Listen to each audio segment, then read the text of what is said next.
Hello dear aspirants, तो कैसे हो आप लोग। आशा करता हूँ आप सभी स्वस्थ होंगे, मस्त होंगे और शानदार तरीके से अपनी तैयारी में लगे होंगे। अब बात करें आज के इस वीडियो में, तो आज के इस वीडियो में हम आरआरबी द्वारा जारी टेक्नीशियन के लिए जो विज्ञप्ति जारी हुई है उसके बारे में बात करने वाले हैं, जिसके फॉर्म आपको अवश्य अप्लाई करना है। तो आज के इस वीडियो में हम जानेंगे कि आपके पास क्या योग्यताएं होनी चाहिए कि आप इस फॉर्म को लगा सकते हो, आपकी क्या उम्र होनी चाहिए इसके बारे में बात करेंगे, क्या चयन की प्रक्रिया रहने वाली है इसके बारे में बात करेंगे। से 10 मिनट की वीडियो में समझाने वाला हूं, तो वीडियो को कंप्लीट बिना स्किप किए हुए देखना।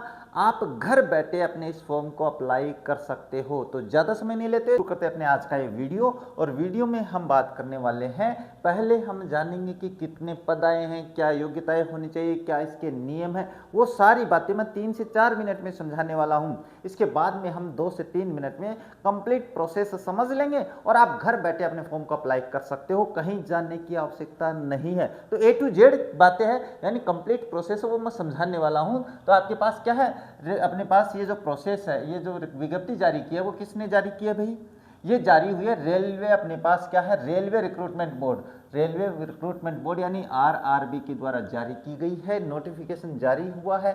अपने पास ये एडवर्टाइजमेंट नंबर है, ये याद रखना भाई। ये जब आपका सिलेक्शन हो जाता है ना तब पूछे जाते हैं। वैसे इसका कंप्लीट नोटिफिकेशन वीडियो के डिस्क्रिप्शन बॉक्स में मिलने वाला है, वहाँ से ये पीडीएफ डाउनलोड करके रख लेना। इसका सिलेबस क्या है उसका भी लिंक आपको वीडियो के डिस्क्रिप्शन बॉक्स में मिलने वाला है। अब बात करें, देखो इसके अपने पास इंपॉर्टेंट डेट्स के बारे में बात कर लेते हैं। अगर अपन इंपॉर्टेंट डेट्स की बात करें तो आपके पास क्या इसके अप्लाई किया, एप्लीकेशन बिगिन आपके पास 30 जून से इसके फॉर्म है वो शुरू होने वाले हैं। तो काफ़ी समय पड़ा है आपके पास, आप तो अपनी तैयारी में लगे रहो। जो प्रोसेस है वो कंप्लीट देख लेना, मैं आज ही आप लोगों के लिए वीडियो तैयार कर देता हूँ। लास्ट डेट ऑफ क्या है, अप्लाई ऑनलाइन की है 29/7/2026। तो पूरा 1 महीना आप लोगों को दिया गया है, पूरे 30 दिन इसमें दिए गए हैं। लास्ट डेट पे एग्जाम फी, ये 29/7 है एग्जाम फी पे करने की। इसके बाद exam date as per schedule, exam की डेट आते ही मैं आप लोगों को अपने कम्युनिटी बॉक्स में बता दूंगा कि आपको वहाँ पे मेरी कम्युनिटी बॉक्स को हमेशा चेक करते रहना, हर इंपॉर्टेंट अपडेट मिलेगी वहाँ पे। इसके बाद सिटी अवेलेबल 10 डेज बिफोर, यानी सिटी का मतलब शहर, जब आपको पता चल जाता है कि आपको यहाँ जाना है तो वो एग्जाम से 10 दिन पहले पता चलेगा।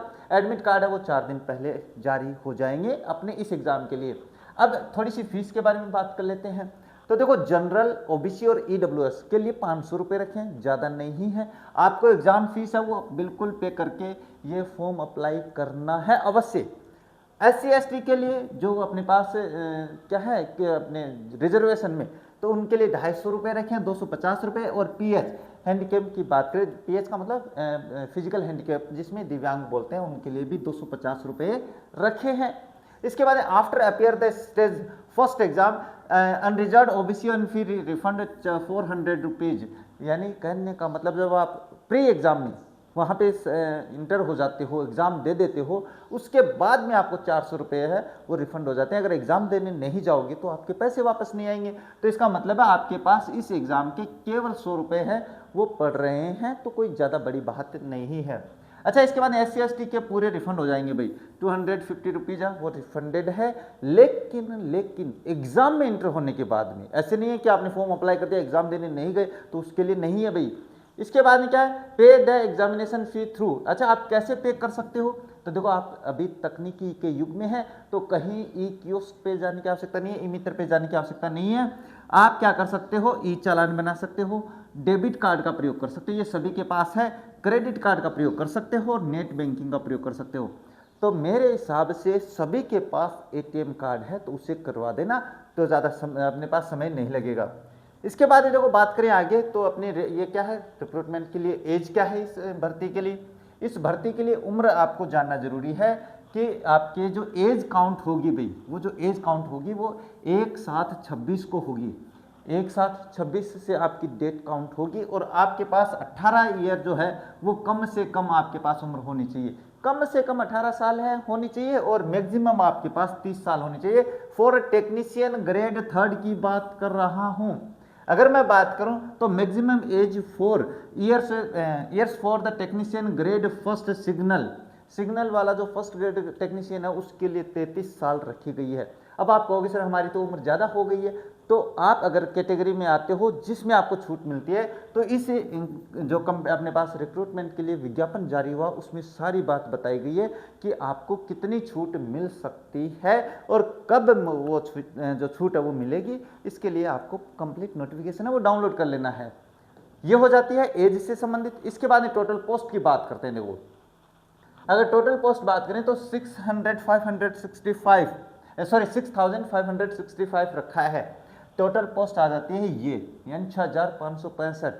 इसमें बात करें तो टेक्नीशियन जो ग्रेड फर्स्ट है इसकी बात करें तो वो 323 पद रखे हैं। भाई ये कम है फर्स्ट ग्रेड वाले।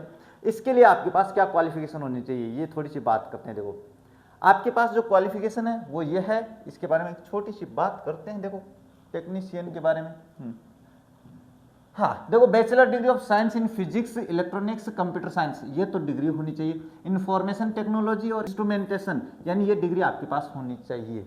या इसके अलावा वो नहीं है तो ये होनी चाहिए BSc in combination of any subject stream of physics, electronics, computer science या आईटी और इंस्ट्रूमेंटेशन, या ये अपने पास डिग्री होना जरूरी है। इस पद के लिए बता रहा हूं भाई, मैं कौन सी टेक्नीशियन ग्रेड फर्स्ट की बात कर रहा हूं।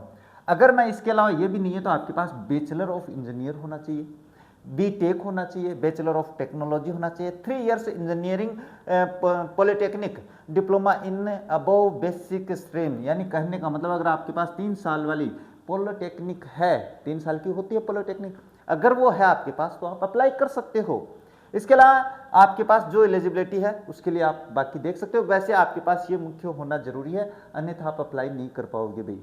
अच्छा, ये अपने पास फर्स्ट ग्रेड वाली हो गई। अब बात करते हैं ग्रेड थर्ड के बारे में। तो इसके बारे में बात करें तो ये जो टेक्नीशियन है ग्रेड थर्ड, ये आपके पास 6,242 पद है और ये वो पद है जिनके लिए आपको लड़ना चाहिए और जिसके लिए मैं हमेशा कहता हूं, अगर आप लड़ेंगे नहीं तो आप जीतेंगे नहीं, अगर आप हारेंगे नहीं तो आप अपनी सफलता हासिल नहीं करेंगे। इसका मतलब लड़कर हार कर जीतने वाले को बाजीगर कहते हैं ना। हाँ, बाजीगर मूवी का डायलॉग अभी।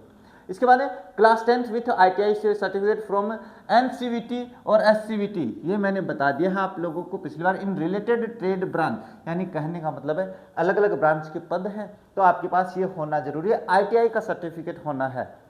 और इसके बाद में मोर एलिजिबल, बस आपके पास 10th क्लास के साथ अगर ITI है आप किसी भी ब्रांच से, तो उसके पद हैं अपने पास अलग अलग, तो आपको फॉर्म अप्लाई करना है। और मैं तो कहूँगा कि आपको पद अप्लाई यानी मस्ट अप्लाई होना चाहिए आपके पास। मस्ट अप्लाई की बात कर रहा हूँ मैं। अगर मस्ट अप्लाई है इसका मतलब आपको करना चाहिए, बिल्कुल सीधी सी बात है भाई।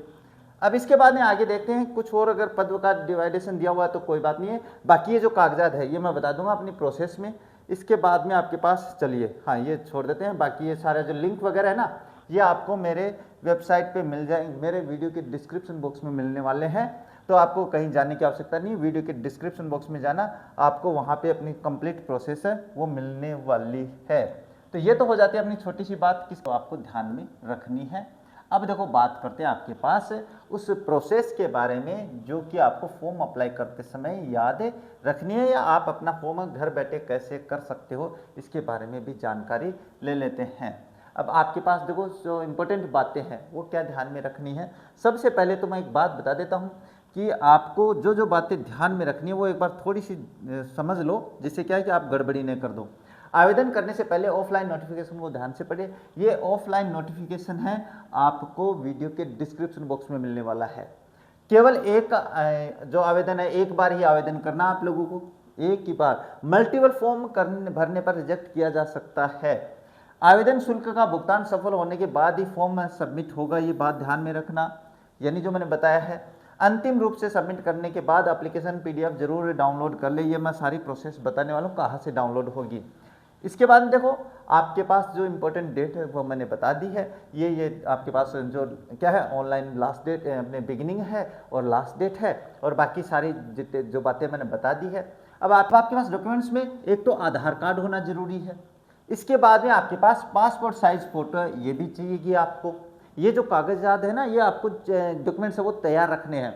एक आपके पास 10th की मार्कशीट जो जरूरी है, एक आपके सिग्नेचर स्कैन किए हुए, एक ITI या डिप्लोमा सर्टिफिकेट जो आपके पास है वो जो मैंने बता दिया है उनमें से, एक कास्ट सर्टिफिकेट एक अगर आपके पास लागू है। तो अगर आपके पास नॉन क्रीमिलियर है तो आपको ओबीसी में भी चाहिएगा, एससी, एसटी और आपके पास नॉन क्रीमिलियर एनसीएल यानी नॉन क्रीमिलियर ओबीसी जो है उनके लिए भी आपको क्या चाहिएगा, आपके पास जो जाति प्रमाण पत्र वो चाहिएगा। तो ये कागज आपके पास डॉक्यूमेंट्स है वो होना जरूरी है। इसके बाद में बात करें तो आपके पास ये ऑफिशियल वेबसाइट है, तो इसका लिंक आपको वीडियो के डिस्क्रिप्शन बॉक्स में मिलने वाला है सब कुछ, तो वो ध्यान में रखना। इसके बाद में देखो फॉर्म आपका यहाँ से शुरू करना है। जैसे आप वेबसाइट जो मैंने लिंक दिया है उस पर टिक करोगे, उसको क्लिक करोगे तो आपके पास ये विंडो ओपन होगी भाई। ये विंडो जैसे ओपन होती है तो आपको क्या करना है, सबसे पहले आपको क्रिएट एन अकाउंट करना है। क्या करना है, क्रिएट एन अकाउंट। और अगर आप लोगों का अकाउंट जैसे आप लोगों ने पहले फॉर्म अप्लाई किया है आरआरबी पे अपने पास 2024-25 में, अगर आपने 2024-25 के बाद में फॉर्म अप्लाई किया है या उसके दौरान अप्लाई किया है तो आपके पास अकाउंट है। क्या है, फिर आपके पास अकाउंट है। तो ये मैं एक बार ऐसे लिख देता हूँ, तो फिर आपके पास क्या है, अकाउंट है। और अकाउंट है तो आप अगर पासवर्ड भूल गए तो फॉरगॉट पासवर्ड में जाके आप उसके पासवर्ड वगैरह सर्च कर सकते हो।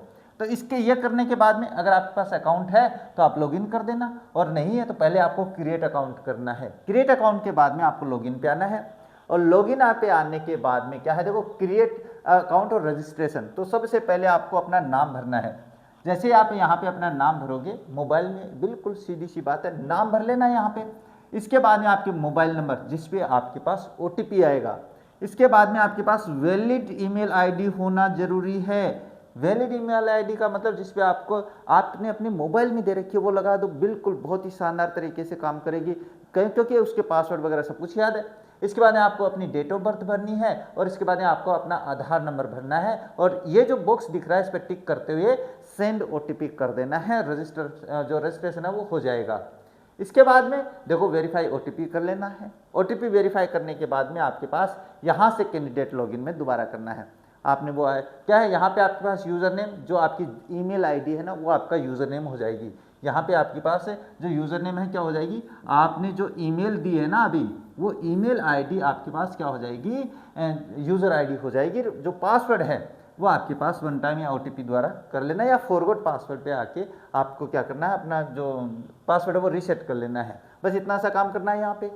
इतना करने के बाद में आपको क्या हो जाएगा, जैसे लॉगिन करोगे तो आ जाएगा वेलकम, आपका नाम आएगा, स्वागत करेगा आरआरबी कि आइए भाई हम आपके लिए जॉब का पिटारा लेके आए हैं, अपनी बम्पर भर्ती में से ले जाओ तुम भी। लेकिन आपके मन में है सर पूरे भारत में 6565 ही पोस्ट निकली है, मैं क्या करूँगा, आपके मन में ये आता है। लेकिन मैं हमेशा ये कहता हूँ अगर आपके पास पोस्ट एक आई है ना, अगर एक पोस्ट आई है और आप में अगर लगन है, अगर आपने ये ठान लिया कि ये पोस्ट मेरी है, कोई नहीं ले सकता, मुझसे नहीं छीन सकता, तो मान के चलो ये पोस्ट आपकी ही होगी।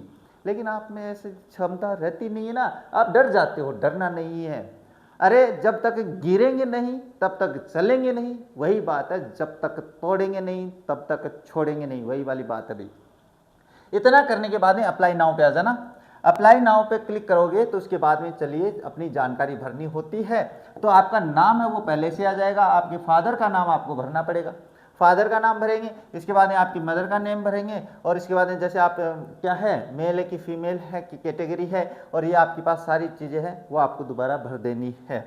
इसके बाद में आपके पास क्या आएगा, ये फ़ोटो अपलोड आएगी भाई। आपके पास जो फोटो डॉक्यूमेंट्स है वो यहाँ पे टिक करेंगे। यहाँ पे टिक करने के बाद में आप अपनी फ़ोटो जहाँ पे रखी हुई है वो लोकेशन अपने आप ओपन हो जाएगी, वो अपलोड कर देना। यहाँ पे सिग्नेचर अपलोड कर देना और सेव एंड नेक्स्ट पे क्लिक करते चलना। इसके बाद में आपके पास क्या करना है, इसके बाद में सीधी सी बात है, सीधा यहाँ पे आएगा कि आपको फ़ी कैसे पे करनी है। मैंने बताया है आपको डेबिट कार्ड से, है ना, डेबिट कार्ड अच्छा दिया हुआ ना। आपको यहाँ पे एप्लीकेशन पेमेंट फेच करनी है। अगर आप ओबीसी के तो 500 आ जाएगी, 20 रुपये बैंक चार्ज, ये आपके पास बैंक का चार्ज है, तो ये अपने अलग मैटर है।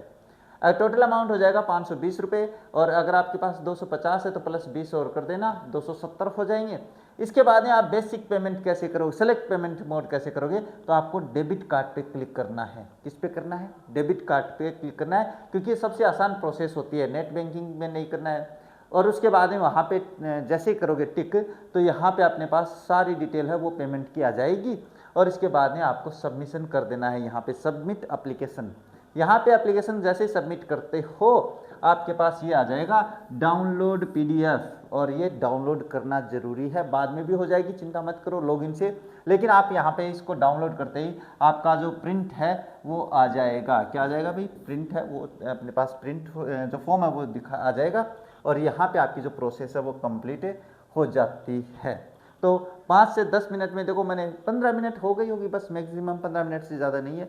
सारी बातें हमने जान ली है, क्या इसकी प्रोसेस है, यानी क्या इसमें आपके पास योग्यता है, क्या आपकी उम्र होनी चाहिए, क्या प्रोसेस है, प्रोसेस रिटन एग्जाम होना है, और इसके बाद में आपकी जो फॉर्म अप्लाई करने की जो प्रोसेस है वो कंप्लीट हमने जान ली है।